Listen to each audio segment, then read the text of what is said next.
లో ధనవశ, జనవశ, స్త్రీవశ, పురుషవశ వంటి అనేక పద్ధతులు ఉన్నాయి.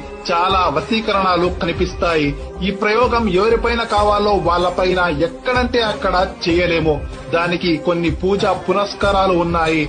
దాన్ని సరైన క్రమ పద్ధతిలో చేయాలి. అప్పుడే తగిన ఫలితాలు లభిస్తాయి. అంటే మీకు నచ్చిన వాళ్ళు మీకు నచ్చినట్లు ఉంటారు. ఖచ్చితంగా వశీకరణం జరుగుతుంది. అంటే పట్టుకోలేని చేపలు ఏవి లేదు. కానీ మీరు సరైన స్థలంలో చేపలు పట్టుకోవాలి. అంటే ఏది సరైన స్థలం, ఏది సరైన మార్గం అనగా పూజా పునస్కారాలను సరైన మార్గంలో చేసేవారి దగ్గర మాత్రమే వశీకరణం పూజ చేపించాలి. అప్పుడే మీరు దాని పూర్ణ ఫలాలు పొందుతారు. మీ అన్ని రకాల కష్టం, నష్టం, దుఃఖం, దరిద్రం నుంచి బయటకు రావడానికి వశీకరణం పూజ చేయడమే దానికి సరైన స్థలం